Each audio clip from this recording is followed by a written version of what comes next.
Ունեցինք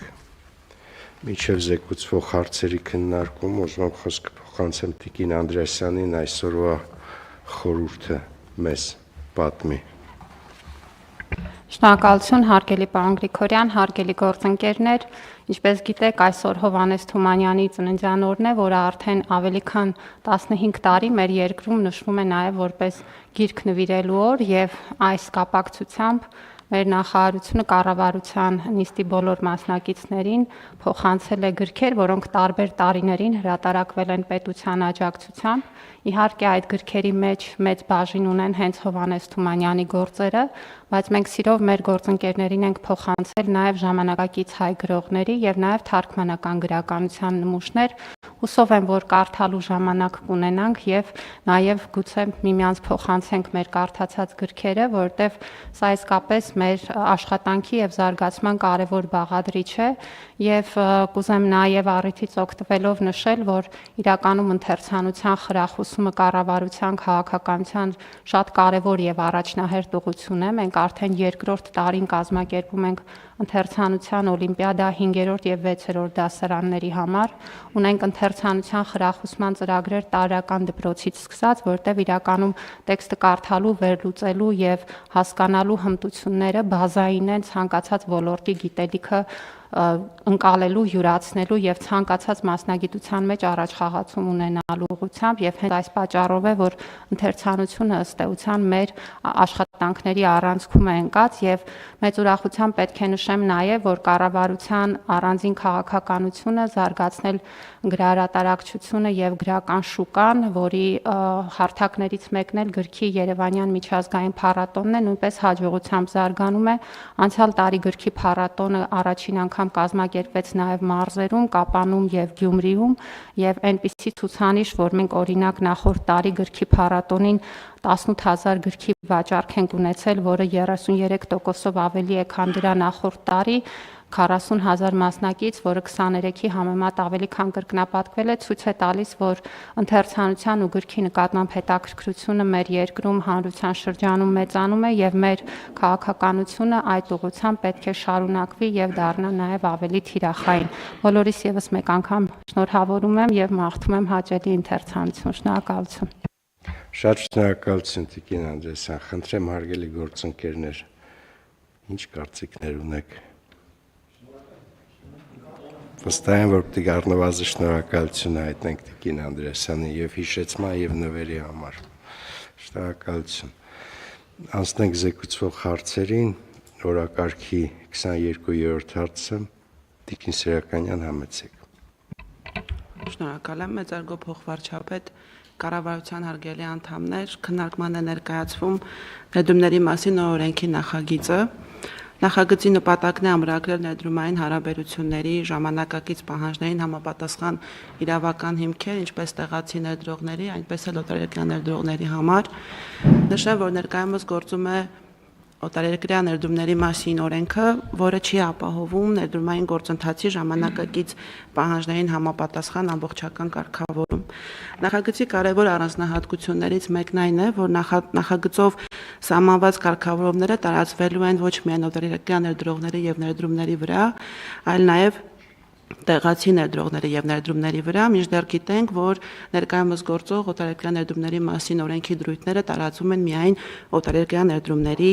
եւ ներդրողների հետ կապված իրավահարաբերությունների վրա։ Այսպիսով նախագիծը սահմանում է խտրականության բացառման երաշխիքը իր երկու կարևոր բաղադրիչներով՝ ազգային ռեժիմը, համաձայն որի օտարերկրյա ներդրողները ունենալու են տեղացի ներդրողներին հավասար իրավունքներ, ազատություններ եւ պարտականություններ եւ առավել բարենպաստության ռեժիմը, համաձայն որի օտարերկրյա պետությունների ներդրողները համանման իրավիճակներում ունենալու են համանման նույնանման բարենպաստ վերաբերմունք։ Սա նշանակում է, որ մի երկրի այլ օտար պետության ներդրողը Հայաստանի Հանրապետությունից իրավունք ունի ակնկալելու նույնանման բարենպաստ վերաբերմունք, որը Հայաստանի Հանրապետությունում առկա է, այլ օտարերկրյա ներդրողի նկատմամբ։ Այստեղ բացառություն ունենք, բացառությունը տարածվում է նախատեսված է միայն միջազգային պայմանագրերի հիման վրա ստեղծված մաքսային միության, ազատ տնտեսական գոտու, տնտեսական միության, միասնական շուկայի եւ միջազգային պայմանագրերով կարգավորվող այլ դեպքերի համար։ Նախագիծը սահմանում է իրավական եւ ֆիզիկական պաշտպանվածության երաշխիքը, ներդրումների իրավական դաշտի թափանցիկությունը եւ կայունությունը, սահմանում է այնպիսի երաշխիքներ, ինչպիսիք են կապիտալի եւ գույքի ազատ տեղաշարժն ու փոխարկումը, հողի նկատմամբ սեփականության եւ այլ գույքային իրավունքները, աշխատողներ վարձելու երաշխիքը, վեճերի լուծման մեխանիզմը, արդարադատության մատչելիությունը եւ այլն։ Եվ չնայած այն հանգամանքին, որ նախագծում նշված շատ կարգավորումներ արդեն առկա են այլ իրավական ակտերում, այդուհանդերձ նախագծի նպատակներից մեկն է նաև միավորել ներդրումների եւ ներդրողների հետ կապված երաշխիքների կարգավորումները տարբեր իրավական ակտերում, որոնք առկա են տարբեր իրավական ակտերում եւ օրենքներում մեկ նախագծի մեջ, այդպիսով ապահովելով ավելի պարզ, թափանցիկ եւ կայուն կանխատեսելի ներդրումային միջավայր։ Ընդ որում օրենքով սահմանված այդ երաշխիքներից օգտվող ներդրումները շարունակելու են պաշտպանված մնալ տվյալ երաշխիքներով, օրենքով սահմանված երաշխիքների ծավալուն փոփոխություններից կամ դրանց վերացումից հետո 5 տարվա ընթացքում։ Նշեմ նաև, որ համանման կարգավորում առկա է նաև գործող օրենքում, ինչը կարծում են կարևոր է ներդրումների հետ կապված երաշխիքի ապահովման տեսանկյունից։ Կարծում ենք, որ նախագծի ընդունմամբ կձևավորվի ներդրումային հստակ եւ կանխատեսելի իրավական միջավայր ժամանակակից միջազգային ստանդարտներին հաշվառմամբ, որը հնարավորություն կտա Հայաստանի Հանրապետությանը բարձրացնելու միջազգային իրավական վարկանիշը, մրցունակությունը, ներդրումային գրավչությունը եւ կխթանի ներառական եւ կայուն տնտեսական աճ։ Շնորհակալ եմ։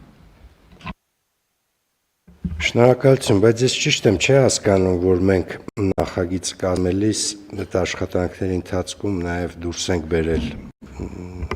այլ օրենքներում փոփոխություններ եւ լրացումներ կատարելու ցանկ, անհրաժեշտ փոփոխությունների, որոնք նույնպես մոտ ժամանակներում կդնենք շրջանառության մեջ, որովհետեւ պաշտպանությունը ել ավելի հստակեցվի, պաշտպանության մեխանիզմները ներդրումների։ Այո, պարոն փոխվարչապետ, իրականում կային տարբեր մտքեր եւ կարգավորումներ, որոնք իրավական առումով հնարավոր չէր մեկտեղել այս նախագծի մեջ, եւ դրանով պայմանավորված նաեւ նախագծի հիմնավորման մեջ ներկայացրել ենք տարբեր բլոկներով որոշակի խնդիրներ, որոնք եւ նաեւ դրանց վերաբերելի կամ դրանց կարգավորումներն ապահովող իրավական ակտերի ցանկ, որոնց վերանայման անհրաժեշտություն բնականաբար կարծում ենք, որ կունենանք եւ նախագծի ազգային ժողովի կողմից ընդունումից հետո անմիջապես կձեռնարկենք այդ բոլոր քննարկումները նախ կառավարության էկոնոմիկայի նախարարության ներսում, ապա իհարկե կառավարության քննարկմանը եւս կներկայացնենք։ Շատ լավ։ Իսկ ազգային ժողովի մեր գործընկերների հետ նախագիծը քննարկել եք։ Այո, պարոն փոխվարչապետ, նախագիծը համաձայնեցված է։ Շատ լավ։ Շնորհակալություն։ Խնդրեմ հարգելի գործընկերներ, շատ կարևոր նախագիծ է, կարծում եմ, ինչ կարծիքներ, առաջարկություններ կան, հարցեր։ Առաջարկում եմ ընդունել որոշումը, ովքեր են դեմ, դեմ չկա, որոշումն ընդունվեց։ Հաջորդ հարցը, հարց համար 24, համեցեք պարոն Հովհաննիսյան։ Շնորհակալություն, պարոն փոխվարչապետ, հարգելի գործընկերներ, կառավարության